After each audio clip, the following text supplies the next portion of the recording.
Journal entry number 1. Oh, how no one understands the dark brooding angst stirring in my loins. I couldn't concentrate in school again today. Thoughts of him distracting me from my composition writing class. How could I possibly worry about the fundamentals of English grammar? Stupid when there's tall, sexy devil stalking the spooky nights.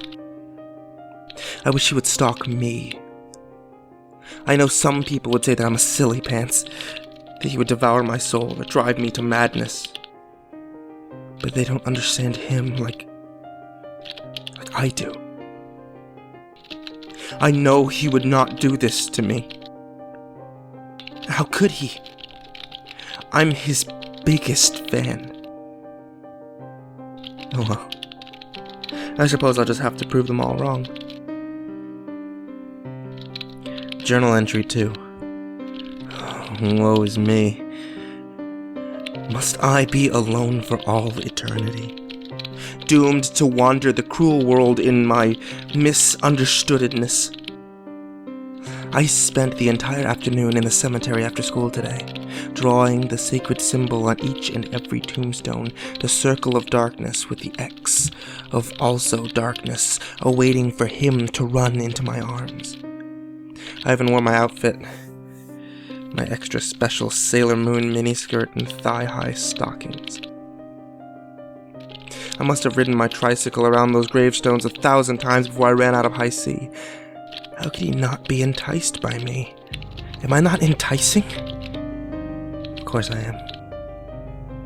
Must have been those fart faces who showed up and interrupted my unholy ritual. They called me names. Really mean names that cut into my soul like razors.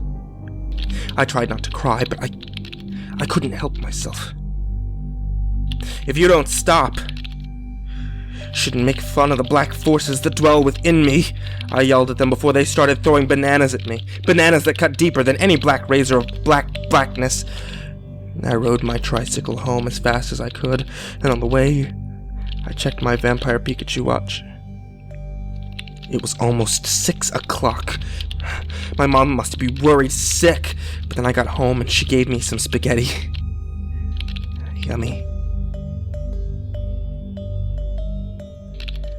Journal entry number 3. I just took a bubble bath. Now I need to check my emails for the rightful acceptance of my creepypasta submission. Let's look. Nothing! Anger and other dirty talk. How could it not be posted yet? I posted it yesterday afternoon. How long do I have to wait for the world to see my spectacular greatness? I know that jerk-face administrator is jealous of my uncanny ability to write epic tales of melancholy spookiness. Of course that's what it is.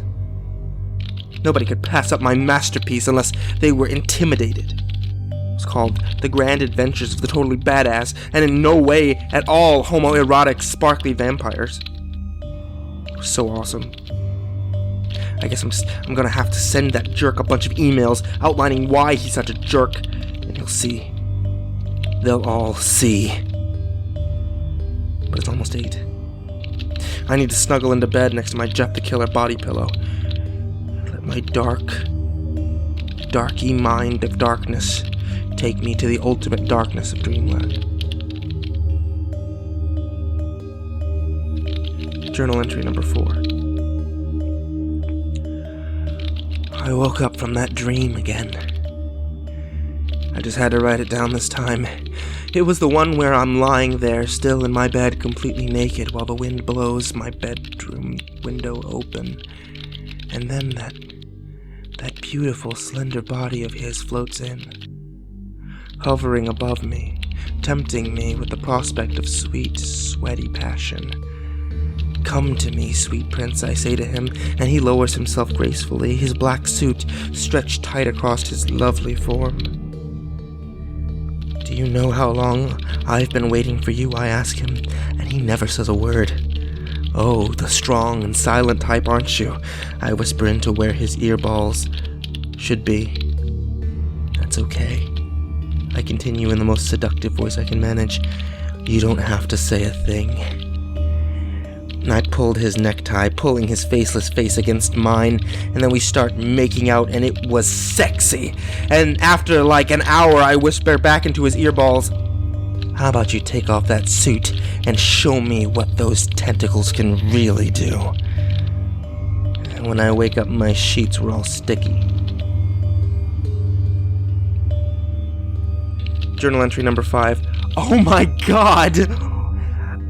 I don't even know how to explain it, but after that hot, sticky dream, I just couldn't go back to sleep, so I kind of just stayed awake and sent 50 complaints to that jerk-faced administrator, and when I got this sense, you know, an almost arousing sense at that, and I got this feeling that I needed to look out of my window, and when I did, it was him. Slenderman was watching me from across the street, and I knew that it was him at once. He's impossible to mistake. That tall, thin body in the most fabulous of suits, and he was just standing there, motionless, expressionless, beckoning to me. Oh, shit! I better get back to the window. He's out there, and I need to press my bare nipples against the glass to keep him interested. I'll come back later to write how it went. God, I feel as giddy as a schoolgirl at the gynecologist's.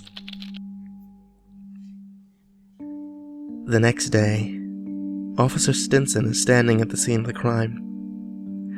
His partner, Officer Drake, approaches him with a cup of coffee in hand. "So what in the hell in the hootenanny happened here?" asks Drake as he glances over the carnage. Up high in a tree, sectioned off by yellow hazard tape, is the body of a young boy. His torso impaled on one of the many jagged branches, and on the ground below him there's a severed plastic bag, filled with what is assumed to be some of the boy's organs. They include eyes, kidneys, liver, pancreas, gallbladder, and several fingers. Officer Stinson hands his partner a piece of paper covered in blood. "We found this now to the tree. I think you know what this means." No means no. Great googly moogly. Not another one of these sickos. Must be the third one this year. It does explain why the kid up there is wearing a dress. Officer Stinson looks back up into the tree. The boy is in fact still wearing his Sailor Moon outfit. "Yeah, we're dealing with one twisted pervert here. We checked the kid's journal earlier this morning. It looked like he was getting ready to try date rape Slenderman." Drake shakes his head in disgust. Sweet zombie Jesus.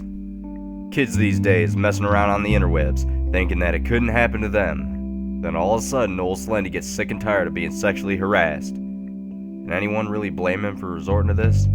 Stinson looks down at his feet, with a somber look on his face. No, I don't think anyone really can, but we gotta look at it this way. At least for now. We can take comfort in knowing that this nightmare is finally over. Just then, the boy in the tree coughs up a spattering of blood. Why? Why don't you love me?